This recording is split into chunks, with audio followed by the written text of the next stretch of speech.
کربلا میں تو انتہا ہو گئی، لیکن بعد میں بھی آل پیمبر کو سکھ سے نہیں بیٹھنے دیا گیا، ان کو تکلیفوں سے، اذیتوں سے، مشکلوں سے دوچار کیا گیا۔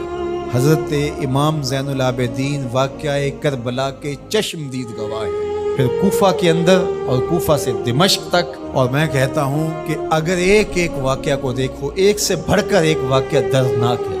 جب یہ تاراج قافلہ، لٹا ہوا قافلہ مدینہ المنورہ میں داخل ہوتا ہے، اور یہ خبر پہلے پہنچ گئی کہ وہ لٹا ہوا قافلہ مدینہ المنورہ میں داخل ہو رہا ہے، تو تمام اہل مدینہ گھروں سے باہر، حتیٰ کہ مخدرات بھی، خواتین بھی گھروں سے باہر نکل آئیں۔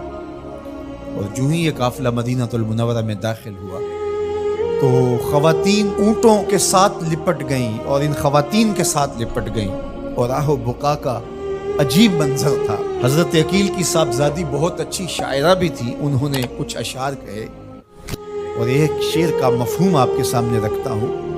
وہ چیخ چیخ کے کہہ رہی تھی، قافلے والو تم تو آ گئے ہو، مدینہ المنورہ کی کھجوروں کی شاخیں پوچھ رہی ہیں حسین کدھر ہے۔ اس شہر کی ریت کے ذرے پوچھ رہے ہیں حسین کدھر ہے۔ جب گئے تھے تو حسین اس قافلے کے ساتھ تھا، آج حسین نہیں تھے، حسین کا کٹا ہوا سر تھا۔ کیا آنسو بس سے ہوں گے اور کیا کیفیت ہوئی ہوگی اس وقت جب یہ قافلہ مدینہ المنورہ پہنچا، اور پھر سیدھا حضور کے روضے پہ اپنے نانا کے حضور اپنا دکھڑا جب انہوں نے پیش کیا۔ لفظوں میں وہ زندگی اور جان نہیں ہے کہ اس کیفیت کو بیان کیا جا سکے۔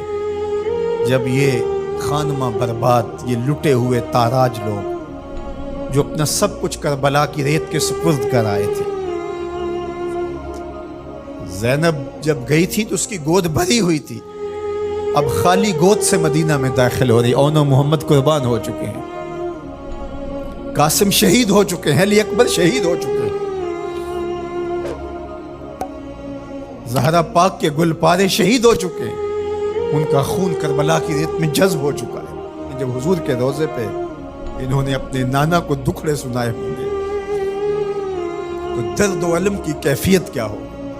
سیدہ زینب کا وہ دکھڑا جو کربلا میں مدینے کی طرف منہ کر کے انہوں نے کہا تھا، یا محمد آہو ھذا حسین بالعرا مزمل بالدماء مقطع الاعضاء، یا محمد آہو بناتوں کا سبایا۔ قرد بن قیس کہتا ہے کہ جب یہ شعر کہہ رہی تھی اور جب یہ جملے بول رہی تھی سیدہ زینب سلام اللہ علیہا، تو اس وقت اپنے دشمن بھی رو رہے تھے، لیکن جو استغاثہ حضور کے روضے پہ کھڑے ہو کے زینب نے کیا ہوگا، تاریخ نے وہ بیان نہیں کیا۔ وہ زینب جانتی ہے یا زینب کا نانا جانتا ہے۔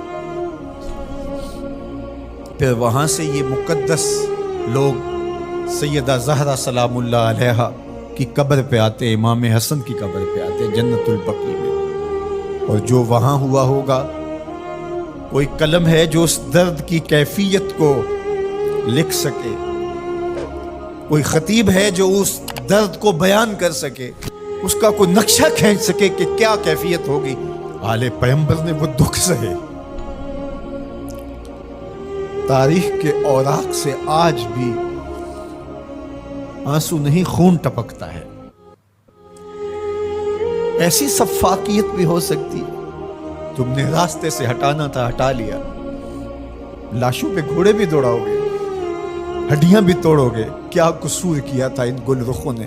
میرے تو حضور نے کہا تھا، اذکرکم اللہ فی اہل بیتی، میں تمہیں اپنے اہل بیت کے بارے میں اللہ سے ڈراتا ہوں، میرے اہل بیت کے بارے میں کوتاہی کا ارتکاب نہ کرنا، میرے اہل بیت کے بارے میں معاملے کی حساسیت کو سمجھنا۔ اذکرکم اللہ فی اہل بیتی 3 مرتبہ حج کے موقع پر میرے حضور نے کہا تھا کہ میں اپنے اہل بیت کے بارے تمہیں اللہ سے ڈراتا ہوں، اپنے اہل بیت کے بارے تمہیں اللہ سے ڈراتا ہوں، لیکن بے مروتی، سفاکی، ظلم، جبر، زیادتی، جور،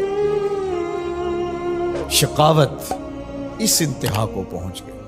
دعا کرو کہ موت اہل بیت کی محبت میں آئے، قیامت کے دن ہماری ماؤں، بہنوں اور بیٹیوں کو سیدہ زہرا پاک کی سنگت نصیب ہو، اور ہمیں قافلہ حسینی میں شامل ہونے کی اللہ توفیق دے۔